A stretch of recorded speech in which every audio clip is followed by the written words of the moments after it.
Alright, so let's continue with our slides, right, regarding scopes. So basically we are talking about when we're dealing with variables. Basically there's two types of scopes here, whether it's local or global, right? So a scope is basically a section of a program where the identifier is valid. Whatever variable or whatever you put in there is basically valid within that scope, right? So local scope are variables created inside a function, right? So whenever you have variables in a function, it is called a local scope, or within a particular curly braces that you define there, right? The variable is only meaningful inside of that scope, right? And we have global scope, variables created outside any function, and those are can be used by all functions, right? Because the scope is considered global in that sense, right? Okay, so here's an example where we have a variable that is defined basically um, outside of the main function, and a variable inside of the main function. And when you run this program, right, it will automatically assumes the variable within the local scope, right? Now the local variable with the same name as a global variable, right? Basically, when this program is run, like this example, because they have the same number, right? Sorry, they have the same variable name, right?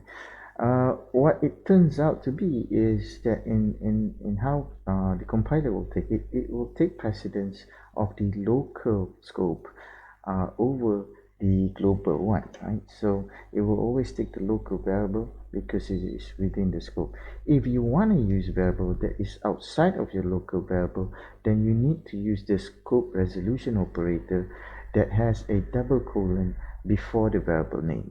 So you put a double colon here and print out the number. Here's an example of basically using the scope resolution, right? So you have a function, we have a variable called weight, that's global, and we have a variable called weight again, that is local, right? So the first time we use it, it will take the local value. The second time we use the weight variable, we include the scope resolution, and this would use the global variable, and you can see in the output of how it changes, right? So you have to be careful that usually you want to avoid overuse of globals, right? Too many global variables basically eliminate some kind of a safeguard provided by the C++ to make functions independent. So if you write programs and you rely too much in the global variables, and and as your program grows, right, it's difficult to track down errors because you're not sure which function is actually changing those global variables, right? You want to have your code basically isolated, and functions isolated within that particular scope, so that it's easy to figure out what is happening, right? Now typically when function prototypes basically are typically global, so it doesn't really apply to basically prototypes in this sense, right? Okay, so variable storage categories, right? So there are basically four types of variable storage category, right? We have a scope basically has a space and a time dimension, and how long does a variable remain in that space or in that time particularly depends on the category class that it sits in, right? So during a program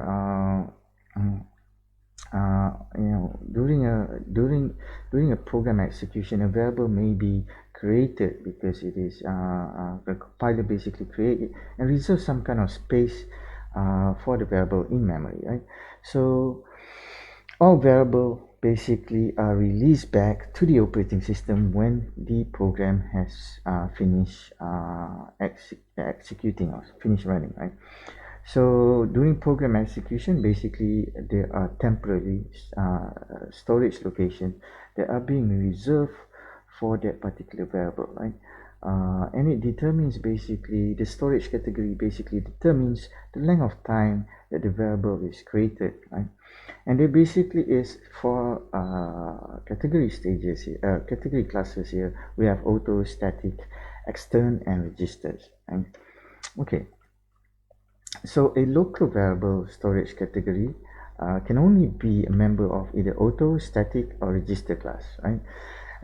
The auto is by default, right? So if you don't explicitly declare it to be of any category, it will default to basically an auto, right? So auto local variables basically get created when it's called, right? So when you call a function, basically you have that variable in there, it will be created, right? Local auto variables are alive until the function basically returns control to the calling function. So when I call a function, this will automatically create and allocate memory. When I return that value back to the function, or when the function returns, right, it will basically release it back to the operating system. So thereby, not excessively using memory unnecessarily, right?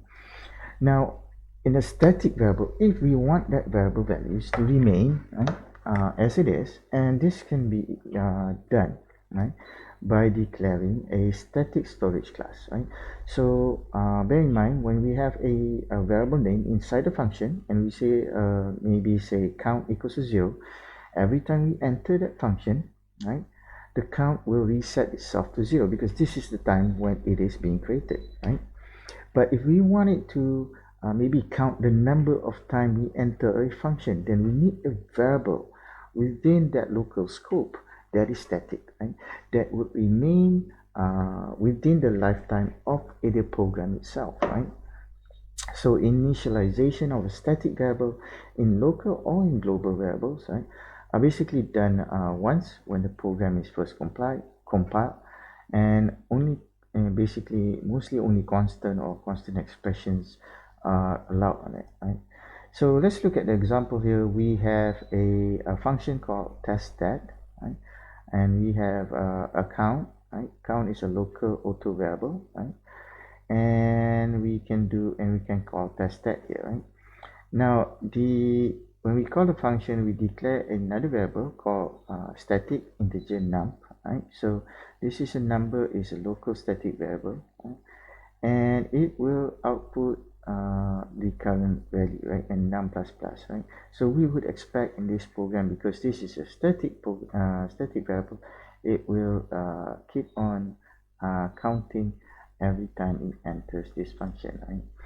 So okay, so the next class that we want to talk about is register, right?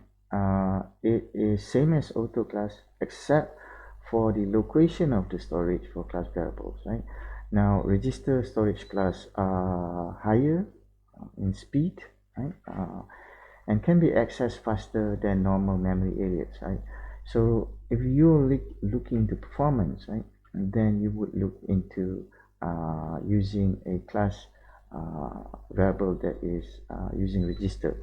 Some computers basically do not support register class, and therefore it will be automatically switched to auto class. So it depends also in the computer architecture that you're using, right?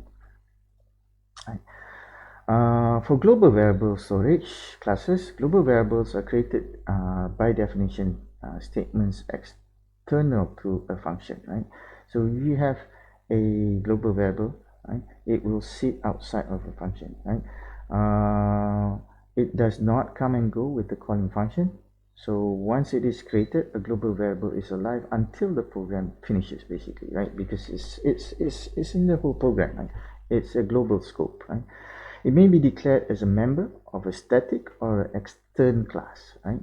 Now, the purpose of an extern class is basically to extend the scope of a global variable beyond its normal boundaries. So let's look at this example here, right? So when we say beyond here, we have one file called main.cpp, right? And this is basically all our coding here, but we include a file called extern.h, which is beyond this global scope, right? And here define a variable miles with an extern explicitly declaring it as extern, and we have a function here, right?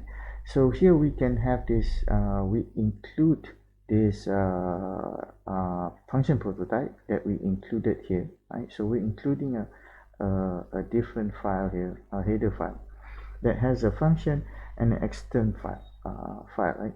So we can use this global variable even though it sits outside of our current coding right here, right?